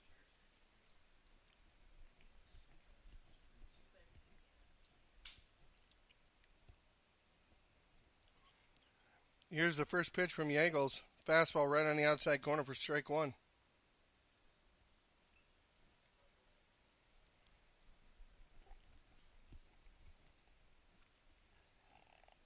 Here's the 0-1 pitch to Stevens. Ground ball hit towards the shortstop, right between his legs. So Stevens is going to reach on the air. As literally, he just didn't get down on that ball, and it went right through the wickets. Number 3, center fielder, Eli Herring. So it brings up to bat number 3, the center fielder, Eli Herring. Herring so far today is 0 for 2 with a walk. He did walk in the second inning.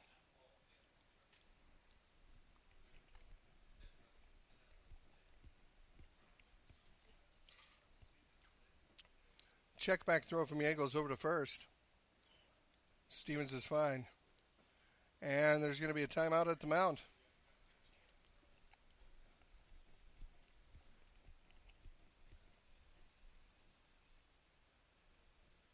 So a quick mound visit, just getting his infield set defensively. Bottom of the fifth inning with 2 down.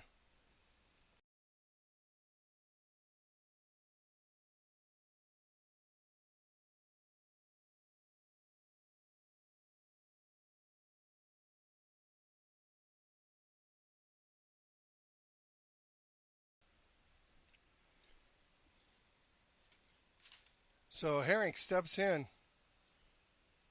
2 down to the bottom of the fifth. Fremont ahead by 1, 4-5. Herring sees the first pitch low and inside for ball 1.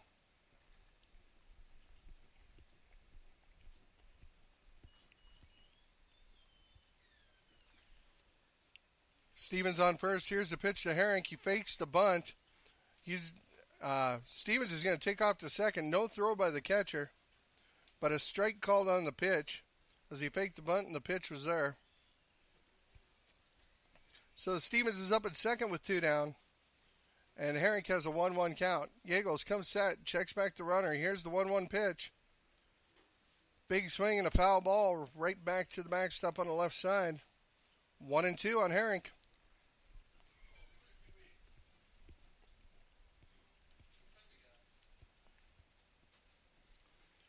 One ball, 2 strike count. Here's the pitch by Yeagles. Ground ball chopped hard to the second baseman. Second baseman fields it, fires over to first.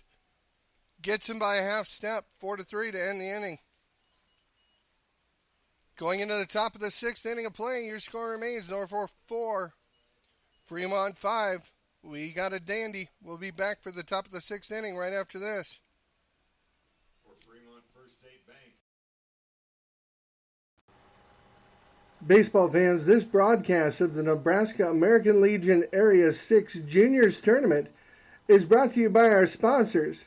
One such sponsor is Kirsten Construction of Gretna, Nebraska, a full-service underground utility contractor, providing quality service to residential, industrial, and commercial clients in eastern Nebraska and western Iowa. They provide free estimates. Give them a call. Services include underground utilities, water and sewer line repairs, and snow removal. And Kirsten Precast Concrete products include manholes, septic tanks, and special orders.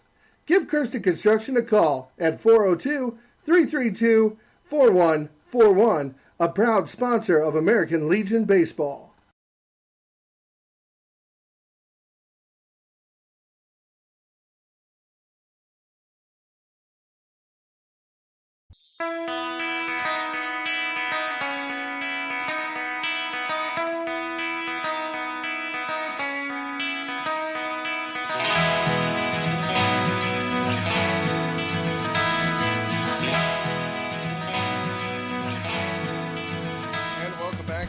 ladies and gentlemen. About to begin the sixth inning here in the Area 6 Juniors Baseball Tournament. Norfolk up to bat, trailing 4-5 here in the top of the sixth. Your batter is number 30, Andrew Brandel. Brandel hits one to center field. Center fielder drifts back and makes the catch for the first out of the inning. So one pitch, one out for the pitcher, Nippelmeyer, who started the game. Is trying to finish it off. 13, first baseman Eli Alvarado. Brings up to bat number 13, the first baseman Eli Alvarado. Alvarado on the day, 0 for 2 and has scored once. He's reached 2 times, both on errors. Trying to get something going here in the sixth. Here's the first pitch from Nippelmeyer. And it's an inside pitch, inside and low, that's popped up into shallow right field. The right fielder comes in and makes the catch. So 2 pitches, 2 outs. If he can get Anderson to go down on the first pitch here, his head coach owes him a steak dinner. That's an old baseball tradition if you get 3 outs on 3 pitches. If it is an old baseball tradition, it should be. So your batter is number 52, Riley Anderson. Here's the first pitch to Anderson, and he takes it. I bet you his coach gave him the take signal because he didn't want to buy that steak dinner. 1-0 count on Anderson. Ball hit hard down the right field line, but drifting foul. Short hops the fence about halfway up the outfield. 1-1 is your count on Anderson.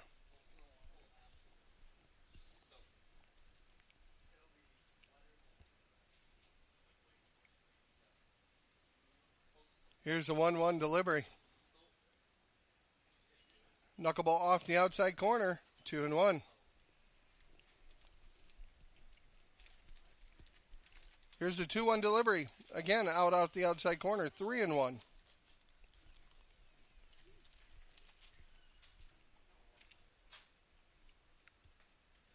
Three-one pitch. Knuckleball on the outside corner for strike 2. Count goes full on the batter, Anderson. Here's the full count delivery from Nippelmeyer. Swing and a miss, strike 3. Retires the side in order. We're going to the bottom of the sixth inning here in Gretna. Your score, Norfolk 4, Fremont 5. Again, we've got a good one for the first game that's been played of the district tournament here in Gretna. For Norfolk Daily News in the top of the sixth inning. Now, for those of you that are following the bracket on the tournament, and the bracket is also available for view on GretnaBaseball.com, just to kind of explain, Game 1 was labeled on the bracket and is labeled on the bracket as being 5 points bank, which came in as the number 1 seed from Grand Island. Because they're the number 1 seed in a 7-team tournament, they get a bye today. So they're sitting in the air conditioning back in Grand Island, and congratulations to them for drawing the number 1 seed. So Game 2 is Norfolk, which came in as number 5 seed against First State Bank, the number 4 seed. The following game right after this at 4 p.m. is going to be Baxter Auto from Gretna as the number 3 seed, playing Dinsdale Auto of Grand Island, the number 6 seed. And then the final game of the evening is going to be played at 7 p.m., which will pit the number 7 seed, Strategic Kegasi Advisors, against the number 2 seed, United Federal Credit Union. Both of those teams are from Columbus, so it'll be Columbus versus Columbus in the late game.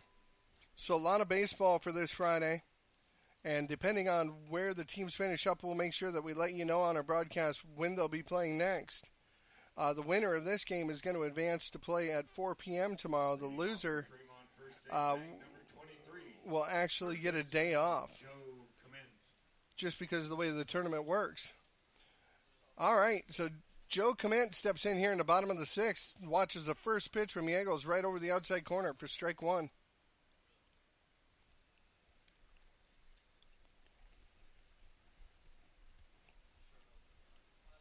Here's the 0-1 delivery from the Eagles here in the bottom of 6. Ball hit foul and out of play. 0-2. Bottom of the 6th inning here from Gretna, the first game of the day. And Norfolk is trailing Fremont 4-5 here in the bottom of the 6th. Fremont trying to add a couple of insurance runs. Clement is your batter, and he's down 0-2.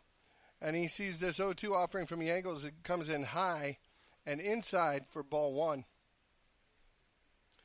So 1-2 count to the batter, third baseman, number 23, Joe Clement. Joe on the day is 1 for 3, and he hits a ground ball back up the middle towards the shortstop. Shortstop makes the play and fires over to first. Got him by a half step. Good play by the shortstop. It took him a little while to get to that ball. It wasn't hit real hard. Took him a while to jump on it. But once he got there, he really put a little something behind the throw. Made a good, strong throw over to first for out number 1. So brings up to bat number 12, the right fielder, Logan Mueller. Logan on the day is 0 for 3 as he struck out and reached his first at bat in the first and flew out to right in the third and struck out in the fourth. He sees the first offering from the Eagles upstairs for ball one.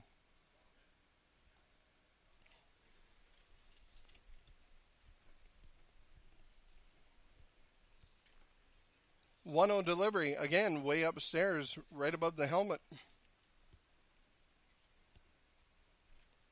2-0 to Mueller. Here's the 2-0 pitch. Fastball low and inside, actually gets by the catcher. 3-0.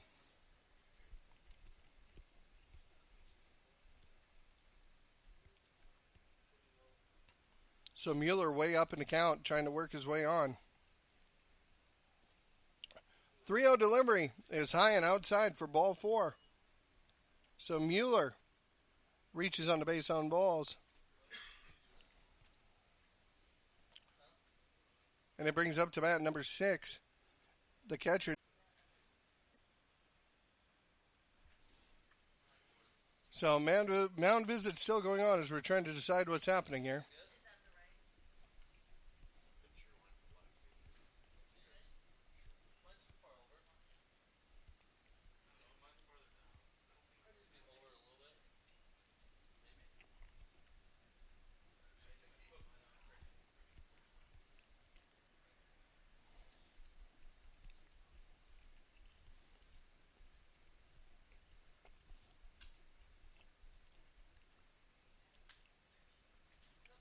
So we're trying to figure out what's going on with this mound visit.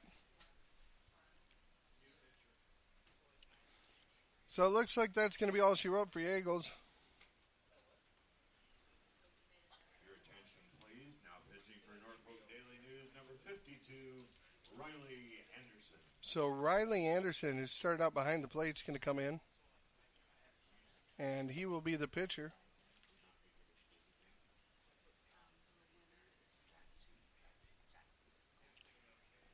He's warming up right now.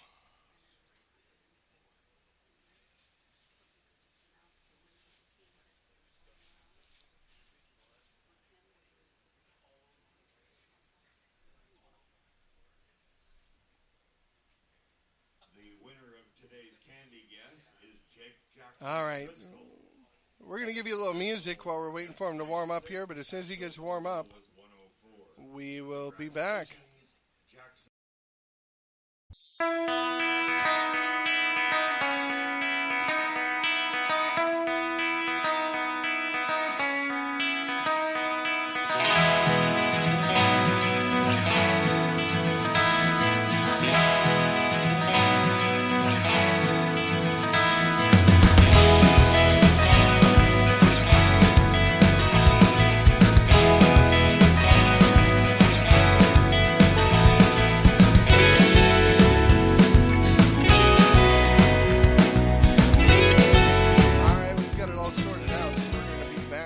Here in just a couple of seconds.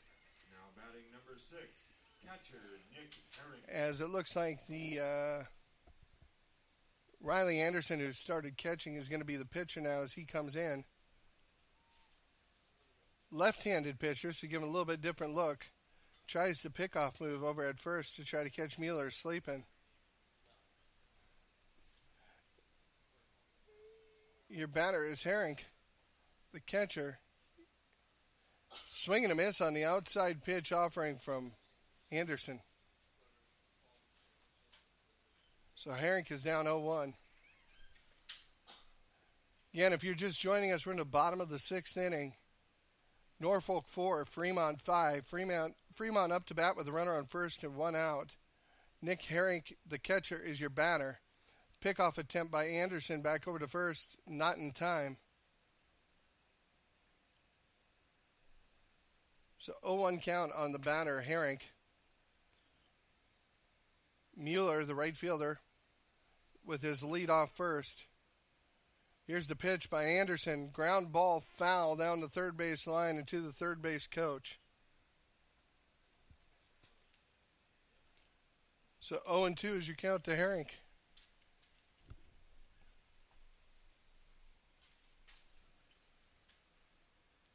Anderson comes set. Here's the pitch. Grounded back to the second baseman. He fired to the pitcher, back to the second baseman. We have a dead ball and we have an obstruction call as the runner going to second slid out of the baseline and slid into the fielder. So the second baseman had to try to hop over the top of him. Because he slid out of the baseline, the umpire immediately called a dead ball and called the runner out at second. If you come and you look at the angle that he was going into the base, so as Mueller was going into second, he kind of ran out towards the outfield. He was out of the baseline as he slid into the fielder at second base. The umpire didn't hesitate on the call. Immediately made the call that it was interference. So that one goes down as Herink will be credited with it's a fielder's choice, and Mueller's going to be marked down 1-4, and Herink is just going to be marked out as out because of interference. So, kind of exciting way to end the inning, but we go into the 7th inning. Fremont clinging to a 1-run lead. Norfolk's got to score at least one to stay in this game. We'll be back with the top of the 7th inning in just a few seconds.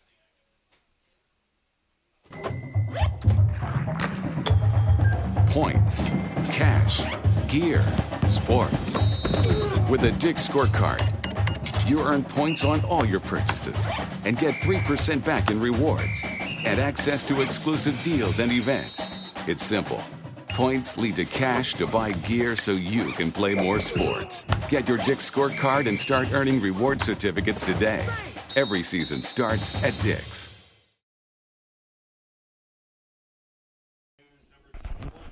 All right, here we go, folks. It's been a great game so far. We're in the top of the 7th inning. Norfolk needs to score one to stay in this game. And the leadoff batter, number 21, center fielder Colby Mersney, is in to bat. And he sees the first pitch low and away for ball one. Mersney on the day, 0 for 3, as in the first. He grounded out to third. He reached on a fielder's choice. Here's a ground ball in the hole. The shortstop gets it. Strong throw across. Gets him by a half step. An incredible play by the shortstop. As the ball was hit between him and the third baseman, he had to really rock back and let it go. And it was a great throw across the diamond.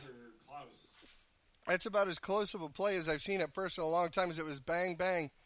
But I'll tell you what happened is Mersney took that big last stride. You take that big last stride, you hang in the air a little bit. That gave the ball time to get there ahead of him.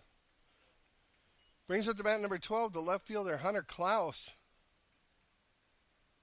So Klaus will take the first pitch out off the plate for ball one. Sorry about that, folks. Really exciting play. 0-1 pitch, misses low. 2-0. Sorry, it was a 1-0 pitch, not the 0-1 pitch. So either way, it's 2-0 right now. So left fielder Klaus steps in and sees the 2-0 pitch for a strike. 2-1. Again, top of the 7th inning. Norfolk trailing 4-5. They need to score one to stay in this. There's a ball that's well hit and gets by the shortstop. It was kind of drifting. It was tailing away from the shortstop as he was running towards the third short gap. And when it hopped, it just kind of skipped under his glove. It didn't bounce up as high as he thought it was going to. And that's going to give Klaus a base hit and put him on first.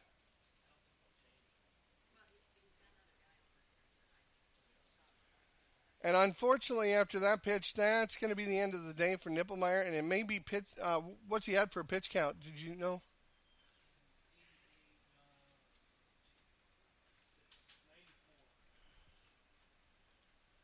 He's at his 94th pitch, so he had a little wiggle room as they're allowed 105 maximum here at the junior level.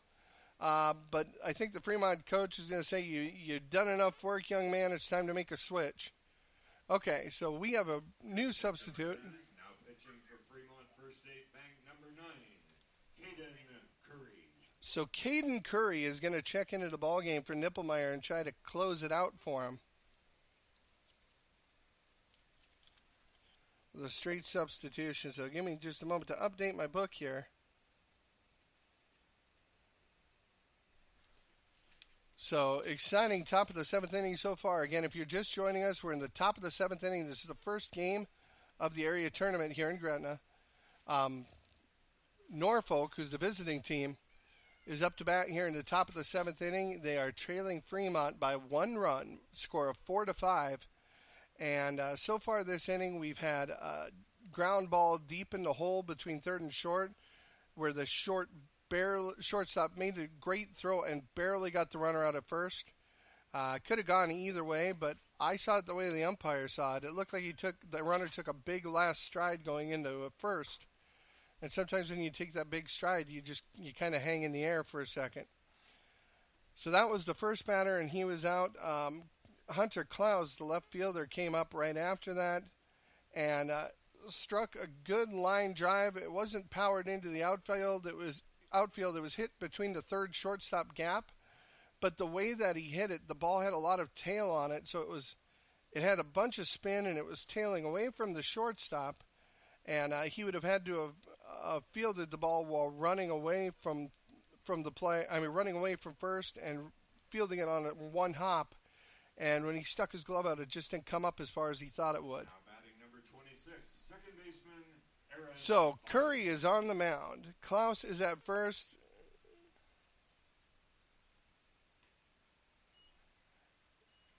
And now up to bat is number 26, Aaron Bonderson, who checked into the game.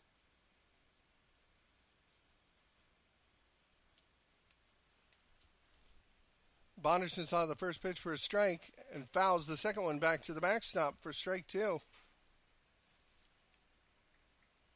So 0-2 count on Bonderson.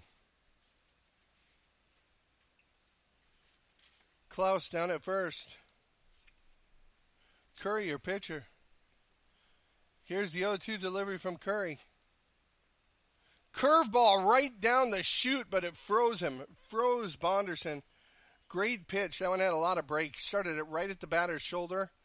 Broke it right to the middle of the plate. Number 25, shortstop Gavin Schultz. So Norfolk is down to their last out here in the first game of the area tournament.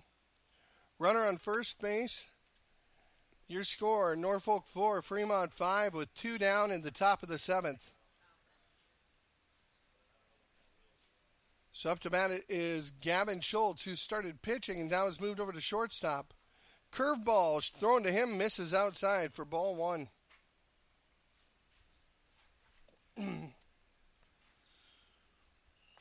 No attempt to run at this point by Klaus over there at first. Here's the 1-0 pitch to Schultz. Drilled a line drive down the third base line, but foul, well foul, about 10 feet foul, but he got it. He smoked it when he hit it. So 1-1's the count on Schultz.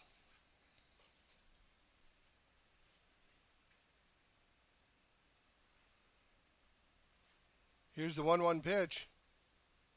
Curveball up and inside. 2-1.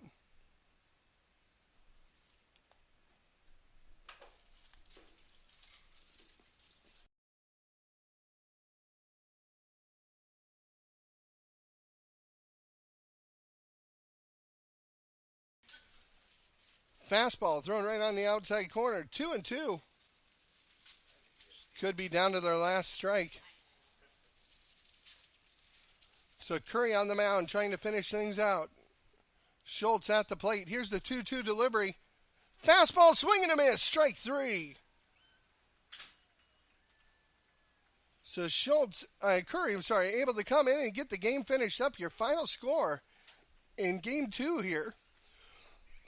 The first game we played is going to be Norfolk Daily News Post 16-4 and the First State Bank Fremont Juniors 5. So what this means, by winning the game, the First State Bank Juniors have punched the ticket to the 4 o'clock game tomorrow night, where they will face the number 1 seed 5 Points Bank.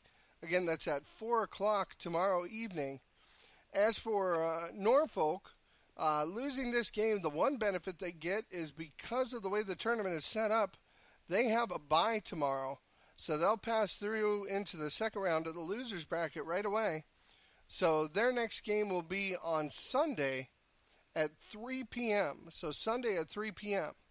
So again, just to recap, by winning, Fremont will play tomorrow evening at 4 p.m. against 5 Points out of Grand Island. And by losing, Norfolk moves to the losers bracket, but because of the setup of the tournament, they receive a bye in the first round of the losers bracket, so they will move on to play on Sunday at 3 p.m. So, ladies and gentlemen, we hope you enjoyed listening on GretnaBaseball.com. Hopefully, we will certainly get better. We apologize for the audio problems at the beginning of the broadcast, but we've got a lot of games to go. Stick with us here on GretnaBaseball.com as we'll try to broadcast all of the games of this tournament and keep you informed of what's going on. Next game on the schedule is scheduled for 4 p.m. today, and that game is going to be between Dinsdale Auto from Grand Island, the number 6 seed. They will be the visitors, playing the number 3 seed, the Baxter Auto Juniors out of Gretna. We sure hope you join us to listen to that one. Thanks for joining us, ladies and gentlemen. Have a great rest of your day, and we look forward to seeing you again. Stick around on GretnaBaseball.com. Have a good one.